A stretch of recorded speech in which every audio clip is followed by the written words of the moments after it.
Kain tayo. Na ginamit. Luto na naman ang darling ko. Binigay lang sa COA as a justification for the utilization of this confidential funds. Crispy chicken. Yan. Na marami kong tayong nakita in the previous hearings. Magtiwala sa pagkat ngayong gabi ko ang mahiwaga. LSC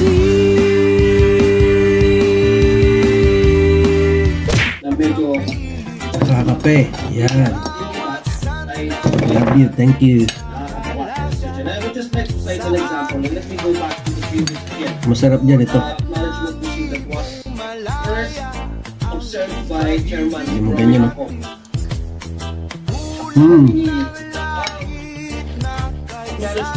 Tinabangan ko na yung chicken. Sarap. Based on my office Sarap. count, there are almost 4,500 receipts na nanggaling breakfast. both nanggaling po sa office of the Vice President, Ganyan mo. Department of Education Lagyan na itong kamatis. President concurrently holding the office of Secretary.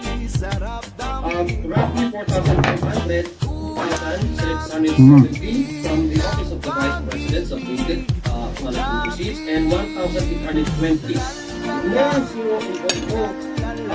invoices, zero official receipts. Lahat po ito acknowledged. Alam mo maamin kung sino yung pumirma na yun. Sino yung Grace Piatos. Wala. Oh.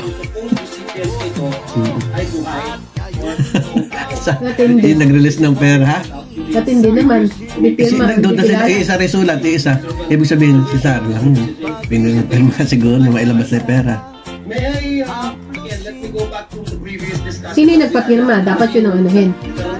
Sino yung nagpapirma?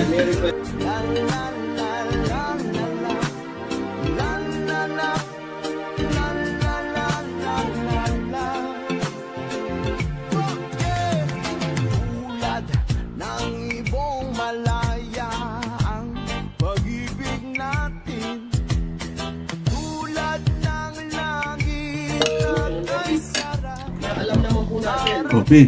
na yung pangalan na Mary Grace is sa restaurant, yung Piatos is ang Restaurant. medyo questionable.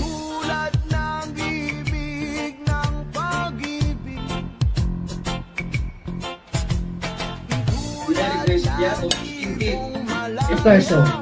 or alive. Corrupted attachment to it other than the acknowledgement receipt. The receipt natin, ang firmado niya. So, Mr. Chair, this prompted me to invite some of the members here and guest members who came out with yung pagulat kung sino man makakapagturo, Mr. Chair, sa tao ito, we are willing to provide 1 million pesos as a reward.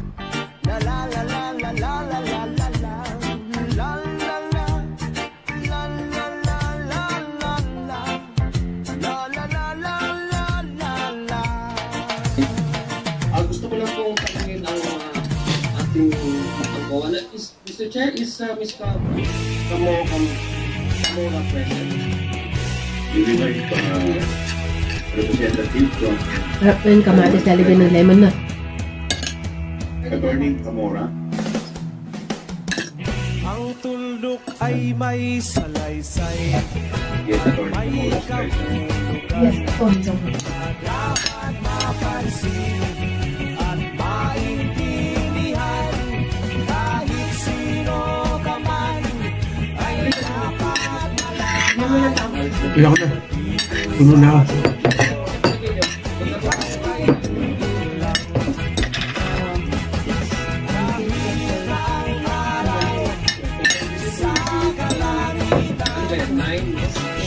Sino naman to? Sarap. Tabi lang po na